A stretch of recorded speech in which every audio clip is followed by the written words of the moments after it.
What would a Trump-Putin meeting look like, and would it even happen? Joining me now, Whiton, former Bush State Department senior advisor, and Kirsten Haglund, Miss America 2008 and @Stirk anchor. Let's take it to you, Kirsten. What do you make of this?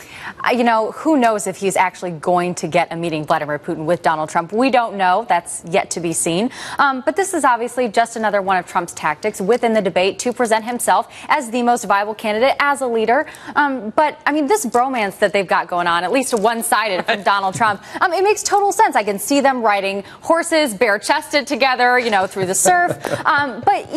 Really, is it that sensible to think? Do we want our president to really get along with a leader who's building military bases in Syria, who's directly going against U.S. interests in the Middle East and wants to replace us there? I don't think it's very wise. Christian, to Kirsten's point, has Putin ever met with any U.S. presidential candidate on either side of the aisle?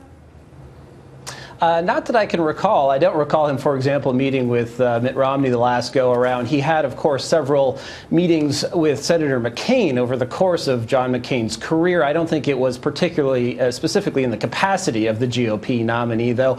But, the administration, I do think it would be a little inapt to meet with Putin, since Putin is in the process of invading Ukraine right now and doing some very unhelpful things. But on the other hand, what Trump said, that he will have relations, a cordial relationship, a professional relationship with Russia's president. That's not that unheard of course. Even Ronald Reagan did with Mikhail Gorbachev, of course, when Gorbachev and his forces were in Afghanistan causing problems for us elsewhere. So it's not that outlandish. And let's recall that Obama made huge overtures to overseas audiences when he was running for office.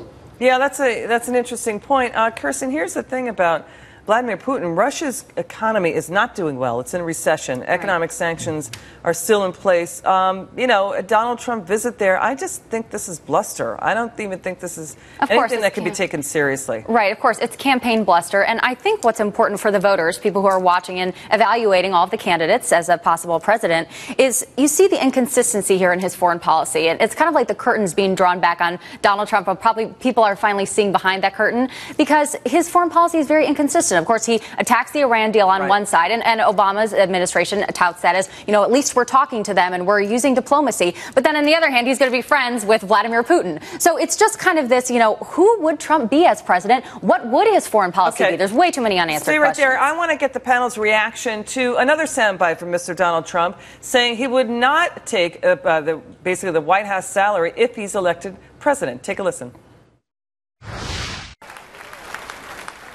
The first thing I'm going to do is tell you that if I'm elected president, I'm accepting no salary. Okay, that's not a big deal for me, but. Christian, he didn't perform as well in the polls, the other night. The GOP debate the other night. Is this a good move for Mr. Trump to make this announcement and basically try to shore up any lagging support he may be experiencing right now?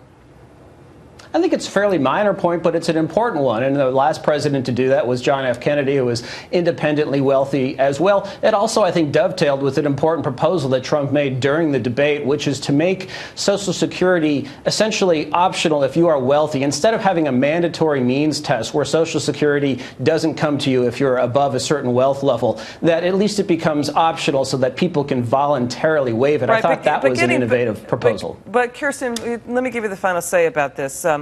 Think it was a good move for Mr. Trump saying he's not going to take a salary? Of course it's a good move. It's a populist move, and that's where the attention seems to be coming from. So, yeah, of course, anything to help those poll numbers skyrocket back up before the next debate, he'll do it. Thanks, Christian and Kirsten, for joining us.